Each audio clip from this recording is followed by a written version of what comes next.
ನಮಸ್ಕಾರ. ಇವತ್ತಿನ ನಮ್ಮ ಚರ್ಚೆ ಒಬ್ಬ ವ್ಯಕ್ತಿಯ ಬಗ್ಗೆ. ಆಕ್ಚುಲಿ ಇದೊಂದು ಅದ್ಭುತ ಕಥೆ. 17ನೇ ಶತಮಾನ, ರಾಜಕೀಯ ಧಾರ್ಮಿಕ ಸಂಘರ್ಷಗಳಿಂದ ಹೊತ್ತಿ ಉರಿಯುತ್ತಿದ್ದ ಒಂದು ಪ್ರದೇಶ. ಅಲ್ಲಿ ಒಬ್ಬ ವ್ಯಕ್ತಿ, ಯಾವುದೇ ಸೈನ್ಯ ಇಲ್ಲ, ಅಧಿಕಾರ ಇಲ್ಲ, ಆ ಬೆಂಬಲವಿಲ್ಲದೆ ಬಹುತೇಕ ಅಳಿದು ಹೋಗಿದ್ದ ಒಂದು ಸಮುದಾಯಕ್ಕೆ ಮರುಜೀವನ ನೀಡಿದ. ನಾವು ಇವತ್ತು ಗೋವಾದಲ್ಲಿ ಹುಟ್ಟಿ ಶ್ರೀಲಂಕಾದಲ್ಲಿ ಅಪೊಸ್ತಲ ಅಂತಾನೆ ಹೆಸರು ಪಡೆದ ಸಂತ ಜೋಸೆಫ್ ವಾಜ್ ಅವರ ಜೀವನವನ್ನ ಸ್ವಲ್ಪ ಆಳವಾಗಿ ನೋಡಲಿದ್ದೇವೆ. ಹೌದು. ನಮ್ಮ ಮುಂದಿರುವ ಆಕರಗಳು ಅಂದ್ರೆ ಅವರ ಜೀವನದ ಬಗ್ಗೆ ಒಂದು ವಿವರವಾದ ವಿಕಿಪೀಡಿಯಾ ಲೇಖನ ಇದೆ, ಮತ್ತೆ ಅವರ ಕಾರ್ಯಗಳ ಬಗ್ಗೆ ಒಂದು ಕನ್ನಡ ಸಾರಾಂಶ ಕೂಡ ಇದೆ. ಸರಿ. ನಮ್ಮ ಇವತ್ತಿನ ಗುರಿ ಏನು ಅಂದ್ರೆ ಡಚ್ ಆಳ್ವಿಕೆಯಲ್ಲಿದ್ದ ಸಿಲೋನ್, ಅಂದ್ರೆ ಇವತ್ತಿನ ಶ್ರೀಲಂಕಾ. ಹೌದು. ಅಲ್ಲಿ ಕ್ಯಾಥಲಿಕ್ ಧರ್ಮವನ್ನೇ ನಿಷೇಧ ಮಾಡಿದ್ರು. ಆವಾಗ ಈ ಜೋಸೆಫ್ ವಾಜ್ ಒಬ್ಬ ಕೂಲಿ ಕಾರ್ಮಿಕನ ವೇಷದಲ್ಲಿ ಹೋಗಿ ಇಡೀ ಸಮುದಾಯವನ್ನ ಮತ್ತೆ ಹೇಗೆ ಕಟ್ಟಿದ್ರು ಅಂತ ಅರ್ಥ ಮಾಡ್ಕೊಳ್ಳೋದು. ಸರಿ, ಈ ಕಥೆಯನ್ನ ಒಂದೊಂದಾಗಿ ಬಿಚ್ಚಿ ನೋಡೋಣ. ಖಂಡಿತ. ಆದರೆ ನಾವು ಅವರ ಕಥೆಯೊಳಗೆ ಹೋಗೋ ಮುಂಚೆ ಒಂದು ನಿಮಿಷ ಆಗಿನ ಪರಿಸ್ಥಿತಿಯನ್ನ ಅರ್ಥ ಮಾಡ್ಕೊಳ್ಬೇಕು, ಅದು ಎಷ್ಟು ಭಯಾನಕವಾಗಿತ್ತು ಅಂತ. ಓಕೆ. ಪೋರ್ಚುಗೀಸರನ್ನು ಸೋಲಿಸಿ ಸಿಲೋನನ್ನು ವಶಪಡಿಸಿಕೊಂಡಿದ್ದ ಡಚ್ಚರು, ಅವರು ಕ್ಯಾಲ್ವಿನಿಸ್ಟ್ ಪ್ರೊಟೆಸ್ಟೆಂಟ್ ಪಂಥದವರು. ಅವರಿಗೆ ಕ್ಯಾಥೊಲಿಕ್ ಧರ್ಮ ಅಂದ್ರೆ ಆಗುತ್ತಿರಲಿಲ್ಲ. ಸೊ ಅದನ್ನ ಸಂಪೂರ್ಣವಾಗಿ ನಿಷೇಧಿಸಿದ್ರು. ಅಷ್ಟೇ ಅಲ್ಲ, ಯಾವುದೇ ಕ್ಯಾಥೊಲಿಕ್ ಯಾಜಕರು ಆ ದ್ವೀಪದಲ್ಲಿ ಕಾಲಿಟ್ರೆ ಸಾಕು, ಅವರಿಗೆ ಮರಣದಂಡನೆ ಗ್ಯಾರಂಟಿ. ಅಪ್ಪ, ಅಷ್ಟು ಕಠಿಣವಾಗಿತ್ತಾ? ಹೌದು. ಅಂತಹ ಒಂದು ಅಪಾಯಕಾರಿ ಜಾಗಕ್ಕೆ ಜೋಸೆಫ್ ವಾಜ್ ಒಬ್ಬಂಟಿಯಾಗಿ ಹೋಗಲು ನಿರ್ಧರಿಸಿದ್ರು. ಇದು ಅವರ ಧೈರ್ಯಕ್ಕೆ ಹಿಡಿದ ಕೈಗನ್ನಡಿ. ಹಾಗಾದ್ರೆ ಅಂಥ ಧೈರ್ಯವಂತ ವ್ಯಕ್ತಿಯ ಆರಂಭದ ದಿನಗಳಿಂದಲೇ ಶುರು ಮಾಡೋಣ. ಜೋಸೆಫ್ ವಾಜ್ 1651ರಲ್ಲಿ ಗೋವಾದ ಬೆನೋಲಿಂನಲ್ಲಿ ಹುಟ್ಟಿದ್ದು. ಹೌದು. ಅವರ ತಂದೆ ತಾಯಿ ತುಂಬಾ ನಿಷ್ಠಾವಂತ ಕ್ಯಾಥೊಲಿಕರು. ಚಿಕ್ಕ ವಯಸ್ಸಿನಲ್ಲೇ ತುಂಬಾ ಚುರುಕಾಗಿದ್ರಂತೆ. ಪೋರ್ಚುಗೀಸ್, ಲ್ಯಾಟಿನ್ ಭಾಷೆಗಳನ್ನೆಲ್ಲ ಬೇಗ ಕಲಿತರು. ಅವರ ಓದಿನ ಆಸಕ್ತಿ ನೋಡಿ ಅವರ ತಂದೆ ಅವರನ್ನು ಗೋವಾ ನಗರಕ್ಕೆ ಕಳುಹಿಸಿದ್ರು. ಹೌದು. ಅಲ್ಲಿ ಅವರು ಜೆಸ್ವೆಟ್ ಮತ್ತು ಡೊಮಿನಿಕನ್ ಸಂಸ್ಥೆಗಳಲ್ಲಿ ಉನ್ನತ ಶಿಕ್ಷಣ ಪಡೆದ್ರು. 1676ರಲ್ಲಿ ಯಾಜಕರಾದ ಮೇಲೆ ಅವರ ಜೀವನದಲ್ಲಿ ಒಂದು ದೊಡ್ಡ ಬದಲಾವಣೆ ಆಗುತ್ತೆ. ಏನು ಆ ಬದಲಾವಣೆ? ಅವರು ತುಂಬಾ ಸರಳ ಜೀವನ ಶುರು ಮಾಡ್ತಾರೆ. ಬಡವರ ಹಾಗೆ ಬರಿಗಾಲಿನಲ್ಲಿ ನಡೆಯೋದು, ತಮ್ಮನ್ನು ಮರಿಯಮ್ಮನವರ ಗುಲಾಮ ಅಂತ ಕರೆದುಕೊಳ್ಳೋದು. ಅದಕ್ಕಾಗಿಯೇ ಒಂದು ಗುಲಾಮಗಿರಿಯ ಪತ್ರಕ್ಕೆ ಸಹಿ ಕೂಡ ಹಾಕ್ತಾರೆ. ಇದೆಲ್ಲ ಅವರ ಬದ್ಧತೆಯನ್ನ ತೋರಿಸುತ್ತೆ. ಅವರಿಗೆ ಮೊದಲಿಂದಲೂ ಸಿಲೋನ್ಗೆ ಹೋಗಿ ಸೇವೆ ಮಾಡುವ ಆಸೆ ಇತ್ತು ಅಂತ ನಮ್ಮ ಆಕರಗಳು ಹೇಳ್ತವೆ. ನಿಜ. ಆದ್ರೆ ಅವರನ್ನ ಕಳಿಸಿದ್ ಮಾತ್ರ ಕೆನರಾಗೆ, ಅಂದ್ರೆ ನಮ್ಮ ಕರಾವಳಿ ಕರ್ನಾಟಕಕ್ಕೆ.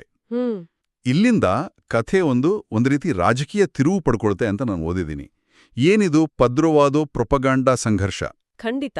ಅದು ಆ ಕಾಲದಲ್ಲಿ ಒಂದು ದೊಡ್ಡ ತಲೆನೋವಾಗಿತ್ತು, ಸರಳವಾಗಿ ಹೇಳ್ಬೇಕಂದ್ರೆ. ಆಗ ಕರಾವಳಿಯಲ್ಲಿದ್ದ ಕ್ಯಾಥೊಲಿಕ್ ಚರ್ಚ್ನಲ್ಲೇ 2 ಬಣಗಳಿದ್ವು. ಒಂದು ಗೋವಾದ ಪೋರ್ಚುಗೀಸ್ ರಾಜರ ಹಿಡಿತದಲ್ಲಿದ್ದ ಪದ್ರವಾದೋ ಬಣ.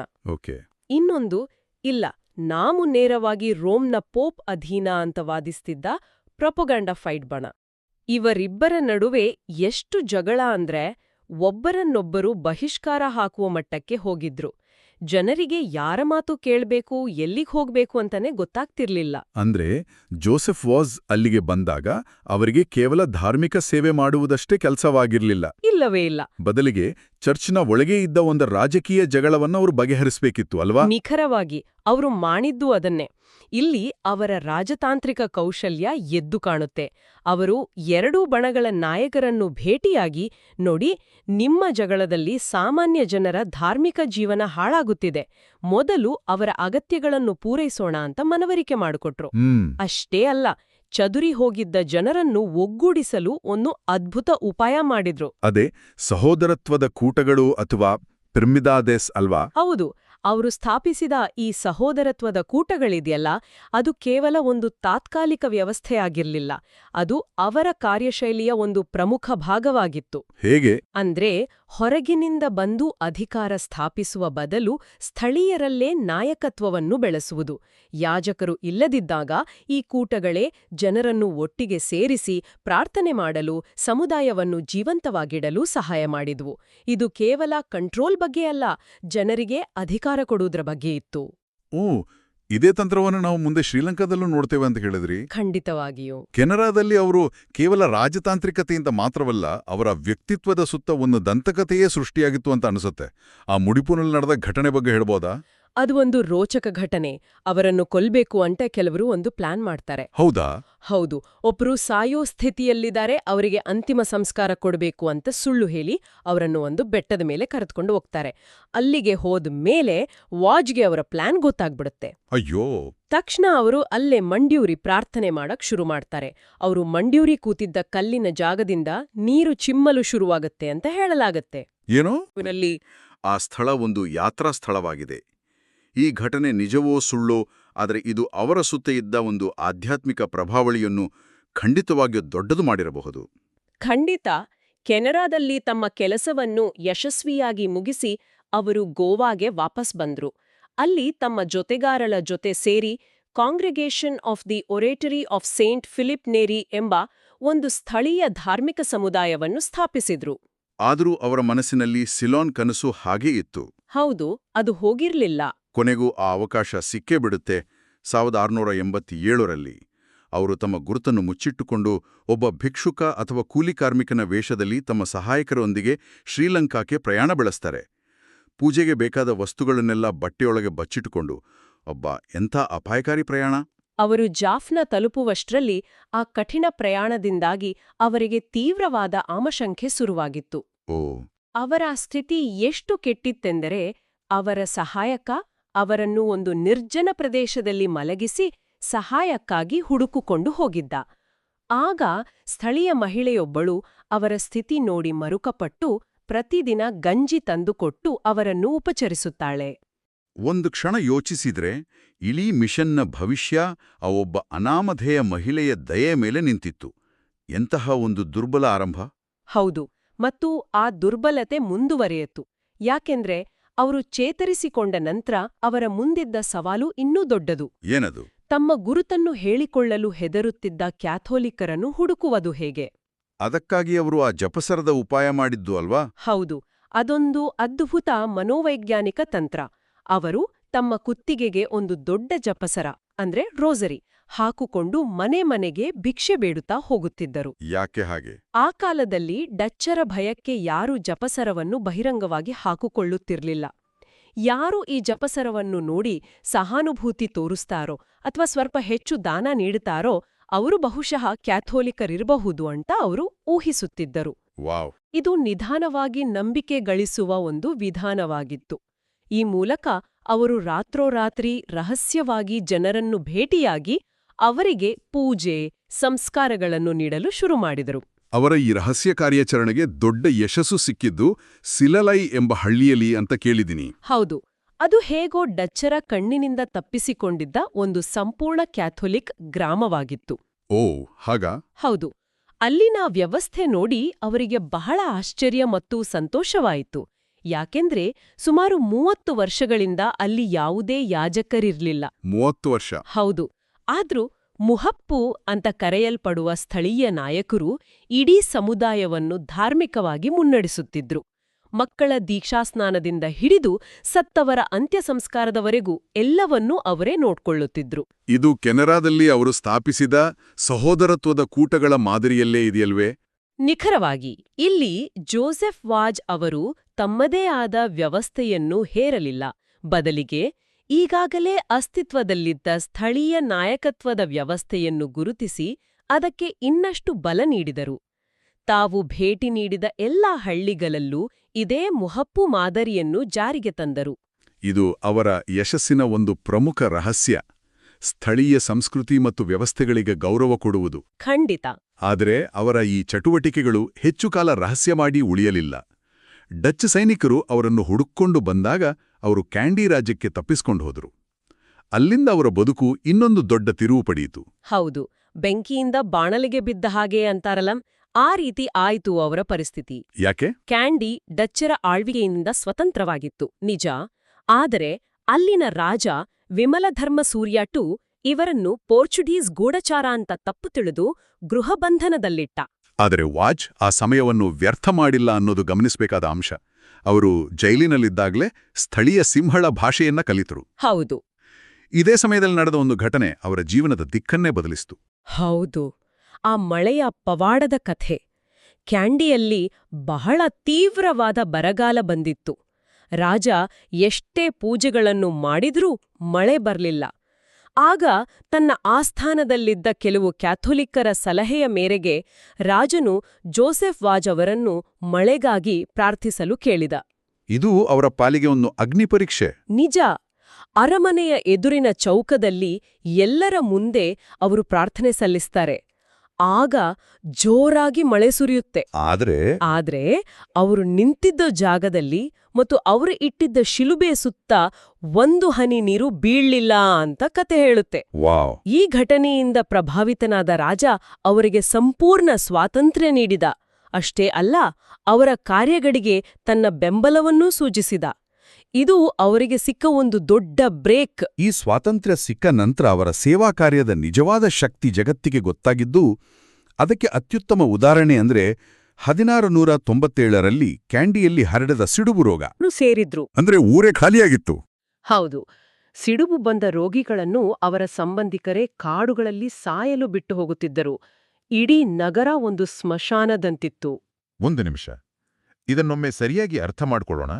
ರಾಜ, ಆಸ್ಥಾನಿಕರು ಎಲ್ಲರೂ ಪ್ರಾಣಭಯದಿಂದ ಊರು ಬಿಟ್ಟು ಓಡಿ ಹೋಗಿದ್ದಾರೆ. ಆದರೆ ಈ ವ್ಯಕ್ತಿ ಅಲ್ಲಿನವನಲ್ಲದಿದ್ದರೂ ರೋಗಿಗಳ ಮಧ್ಯೆ ಹೋಗಿ ಅವರ ಸೇವೆ ಮಾಡ್ತಿದ್ದಾರೆ. ಇದು ಕೇವಲ ಧರ್ಮಪ್ರಚಾರದ ವಿಷಯವಲ್ಲ. ಇಲ್ಲವೇ ಇಲ್ಲ. ಇದೊಂದು ಅದ್ಭುತವಾದ ಮಾನವೀಯತೆ ಅಲ್ವಾ? ಖಂಡಿತ. ಅವರು ಮತ್ತು ಅವರ ಸಹಾಯಕ ಜಾತಿ ಧರ್ಮದ ಭೇದವಿಲ್ಲದೆ ಕಾಡುಗಳಿಂದ ರೋಗಿಗಳನ್ನು ಹುಡುಕಿ ತಂದ್ರು. ಅವರಿಗಾಗಿ ಗುಡಿಸಲುಗಳನ್ನು ಕಟ್ಟಿ ಅವರಿಗೆ ಆಹಾರ, ಔಷಧಿ ನೀಡಿ ಆರೈಕೆ ಮಾಡಿದ್ರು. ಅವರ ಗಾಯಗಳನ್ನು ತಮ್ಮ ಕೈಯಿಂದಲೇ ಶುಚಿ ಮಾಡುತ್ತಿದ್ದರು. ಸತ್ತವರ ಅಂತ್ಯ ಸಂಸ್ಕಾರವನ್ನು ಅವರೇ ಸ್ವತಃ ನೆರವೇರಿಸಿದರು. ನಂಬೋಕೆ ಆಗ್ತಿಲ್ಲ. ಆ ಕಾಲದಲ್ಲಿ ಸಾಂಕ್ರಾಮಿಕ ರೋಗವೆಂದರೆ ಸಾವು ನಿಶ್ಚಿತ ಎನ್ನುವ ನಂಬಿಕೆಯಿತ್ತು. ಅಂತಹ ಸಮಯದಲ್ಲಿ ತಮ್ಮ ಪ್ರಾಣದ ಹಂಗು ತೊರೆದು ಅವರು ಮಾಡಿದ ಈ ಸೇವೆ ಬೌದ್ಧ ರಾಜನ ಮತ್ತು ಸ್ಥಳೀಯರ ಮನಸ್ಸನ್ನು ಸಂಪೂರ್ಣವಾಗಿ ಗೆದ್ದಿತು. ಇದೇ ಅವರ ಮುಂದಿನ ಎಲ್ಲಾ ಕಾರ್ಯಗಳಿಗೂ ಭದ್ರ ಅಡಿಪಾಯ ಆಯಿತು ಅಂತ ಹೇಳಬಹುದು. ಹೌದು. ರಾಜನ ಬೆಂಬಲ ಸಿಕ್ಕ ಮೇಲೆ ಅವರು ಕ್ಯಾಂಡಿಯನ್ನು ತಮ್ಮ ಕೇಂದ್ರವನ್ನಾಗಿ ಮಾಡಿಕೊಂಡು ಶ್ರೀಲಂಕಾದಾದ್ಯಂತ ಸಂಚರಿಸಿ ಮುಚ್ಚಿಯೋಗಿದ್ದ ಚರ್ಚ್ಗಳನ್ನು ಪುನರ್ನಿರ್ಮಿಸಿದ್ರು. ಗೋವಾದಿಂದ ಹೊಸ ಮಿಷನರಿಗಳನ್ನು ಕರೆಸ್ಕೊಂಡ್ರು. ಓ, ಒಂದು ತಂಡವನ್ನೇ ಕಟ್ಟಿದ್ರು. ಹೌದು. ಇಡೀ ದ್ವೀಪವನ್ನು 8 ಜಿಲ್ಲೆಗಳಾಗಿ ವಿಂಗಡಿಸಿ ಪ್ರತಿಯೊಂದಕ್ಕೂ ಒಬ್ಬ ಯಾಜಕರನ್ನು ನೇಮಿಸಿದ್ರು. ಒಂದು ರೀತಿಯಲ್ಲಿ ಸಂಪೂರ್ಣವಾಗಿ ನಾಶವಾಗಿದ್ದ ಒಂದು ವ್ಯವಸ್ಥೆಯನ್ನು ಅವರು ಕೆಳಗಿನಿಂದ ಪುನಃ ಕಟ್ಟಿದ್ರು. ಅವರ ನಿಸ್ವಾರ್ಥತೆಗೆ ಇನ್ನೊಂದು ದೊಡ್ಡ ಉದಾಹರಣೆ ಇದೆ. 1705ರಲ್ಲಿ ಅವರಿಗೆ ಸಿಲೋನ್ನ ಮೊದಲ ಬಿಷಪ್ ಆಗುವ ಅವಕಾಶ ಬಂದ್ರು. ಅದನ್ನು ಅವರು ನಿರಾಕರಿಸಿದ್ರು. ಹೌದು.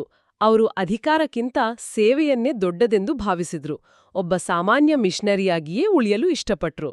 ಇದಕ್ಕಾಗಿ ಅವರ ಅನೇಕ ಚಿತ್ರಗಳಲ್ಲಿ ಅವರ ಪಕ್ಕದಲ್ಲಿ ಬಿಷಪ್ಪರ ಅಧಿಕಾರದ ಟೋಪಿಯನ್ನು ಅಂದ್ರೆ ಮಿಟ್ರೆ ಅನ್ನು ಇಟ್ಟಿರ್ತಾರೆ. ಅದು ಅವರಿಗೆ ಸಿಕ್ಕರೂ ಅವರು ಅದನ್ನ ಸ್ವೀಕರಿಸಿಲ್ಲ ಎಂಬುದರ ಸಂಕೇತವಾಗಿ. ಹೌದು. ತಮ್ಮ ಜೀವನದ ಕೊನೆಯವರೆಗೂ ದಣಿವರಿಯದೆ ದುಡಿದ ಜೋಸೆಫ್ ವಾಜ್ 1711ರ ಜನವರಿ 16ರಂದು ತಮ್ಮ 59ನೇ ವಯಸ್ಸಿನಲ್ಲಿ ಕ್ಯಾಂಡಿಯಲ್ಲಿ ನಿಧನರಾದರು. ಅವರ ಮರಣದ ಶತಮಾನಗಳ ನಂತರ ಅವರ ನಿಸ್ವಾರ್ಥ ಸೇವೆ ಮತ್ತು ಪವಾಡಗಳನ್ನು ಪರಿಗಣಿಸಿ ಜಾನ್ವರಿ 14, 2015ರಂದು ಪೋಪ್ ಫ್ರಾನ್ಸಿಸ್ ಅವರು ಶ್ರೀಲಂಕಾದ ಕೊಲಂಬೋದಲ್ಲಿ ಜೋಸೆಫ್ ವಾಜ್ ಅವರನ್ನು ಸಂತರೆಂದು ಘೋಷಿಸಿದರು. ಅವರು ಶ್ರೀಲಂಕಾದಲ್ಲಿ ಸಂತ ಪದವಿಗೇರಿದ ಮೊದಲ ವ್ಯಕ್ತಿ. ಹೌದು. ಅಲ್ಲಿನ ಜನ ಅವರನ್ನು ಶ್ರೀಲಂಕಾದ ಅಪೋಸ್ತಲ ಅಂತ ಇವತ್ತಿಗೂ ಗೌರವಿಸುತ್ತಾರೆ. ಹಾಗಾದ್ರೆ ಈ ಇಡೀ ಕಥೆಯನ್ನು ಒಟ್ಟಾಗಿ ನೋಡಿದಾಗ ಗೋವಾದ ಒಂದು ಸಣ್ಣ ಹಳ್ಳಿಯಿಂದ ಬಂದ ಒಬ್ಬ ವ್ಯಕ್ತಿ ಯಾವುದೇ ಅಧಿಕಾರದ ಬೆಂಬಲವಿಲ್ಲದೆ ಒಂದು ದೇಶದಲ್ಲಿ ಬಹುತೇಕ ಅಳಿದು ಹೋಗಿದ್ದ ಒಂದು ಸಮುದಾಯವನ್ನು ಪುನರುತ್ಥಾನಗೊಳಿಸಿದ್ದು ನಿಜಕ್ಕೂ ಒಂದು ಅಸಾಧಾರಣ ಕಥೆ. ಹೌದು. ಅವರ ಯಶಸ್ಸಿನ ಹಿಂದಿನ ಕಾರಣಗಳನ್ನು ನಾವು ಚರ್ಚೆಯುದ್ದಕ್ಕೂ ನೋಡಿದ್ದೇವೆ. ಅದನ್ನ ಒಟ್ಟಾಗಿಸಿದ್ರೆ 3 ಪ್ರಮುಖ ಅಂಶಗಳು ಕಾಣಿಸ್ತವೆ. ಓಕೆ. ಮೊದಲನೆಯದು ಸ್ಥಳೀಯ ಸಂಸ್ಕೃತಿ ಮತ್ತು ಭಾಷೆಗೆ ಅವರು ನೀಡಿದ ಗೌರವ. ಸಿಂಹಳ ಭಾಷೆ ಕಲಿದಿದ್ದು, ಮುಹಪ್ಪು ವ್ಯವಸ್ಥೆಯನ್ನು ಬೆಂಬಲಿಸಿದ್ದು ಇದಕ್ಕೆ ಉದಾಹರಣೆ. ಸರಿ. ಎರಡನೆಯದು ಸಂಘರ್ಷದ ಬದಲು ಸಂಧಾನ ಮತ್ತು ರಾಜತಾಂತ್ರಿಕತೆಯನ್ನು ಬಳಸಿದ್ದು. ಕೆನರಾದಲ್ಲಿನ ಜಗಳವನ್ನು ಬಗೆಹರಿಸಿದ್ದು ಇದಕ್ಕೆ ಸಾಕ್ಷಿ. ಮತ್ತು ಮೂರನೆಯದು ಬಹುಶಃ ಅತೀ ಮುಖ್ಯವಾಗಿ ಕೇವಲ ಧರ್ಮ ಪ್ರಚಾರ ಮಾಡದೆ ಮಾನವೀಯ ಸೇವೆಯ ಮೂಲಕ ಜನರ ವಿಶ್ವಾಸ ಗಳಿಸಿದ್ದು. ಖಂಡಿತ ಆ ಸಿಡುಬು ರೋಗಿಗಳ ಸೇವೆ ಅವರ ಬಗ್ಗೆ ಎಲ್ಲರಲ್ಲೂ ಅವರ ಧರ್ಮವನ್ನು ಪಾಲಿಸದವರಲ್ಲೂ ಅಪಾರ ಗೌರವ ಮೂಡಿಸಿತು. ಅವರ ವಿಧಾನವು ಯಾವುದೇ ನಾಯಕ ಅಥವಾ ಸಂಸ್ಥೆಗೆ ಒಂದು ಪಾಠದಂತಿದೆ. ಹೌದು, ಪ್ರತಿಕೂಲ ಪರಿಸ್ಥಿತಿಯಲ್ಲಿ ಜನರ ಮನಸ್ಸನ್ನು ಗೆಲ್ಲುವುದು ಹೇಗೆ ಎಂಬುದಕ್ಕೆ ಅವರ ಜೀವನ ಒಂದು ಶ್ರೇಷ್ಠ ಉದಾಹರಣೆ. ಅವರು ಬಲಪ್ರಯೋಗದ ಬದಲು ಪ್ರೀತಿ ಮತ್ತು ಸೇವೆಯ ಮಾರ್ಗವನ್ನು ಹಿಡಿದರು. ಈ ಚರ್ಚೆ ಕೇಳಿದ ಮೇಲೆ ಜೋಸೆಫ್ ವಾಜ್ ಅವರ ಕಥೆ ಕೇವಲ ಧೈರ್ಯ ಮತ್ತು ನಿಸ್ವಾರ್ಥ ಸೇವೆಯದ್ದಲ್ಲ, ಅದೊಂದು ಚಾಣಾಕ್ಷತನ, ರಾಜತಾಂತ್ರಿಕತೆ ಮತ್ತು ಆಳವಾದ ಮಾನವೀಯತೆಯ ಕಥೆ ಎಂಬುದು ಸ್ಪಷ್ಟವಾಗುತ್ತದೆ.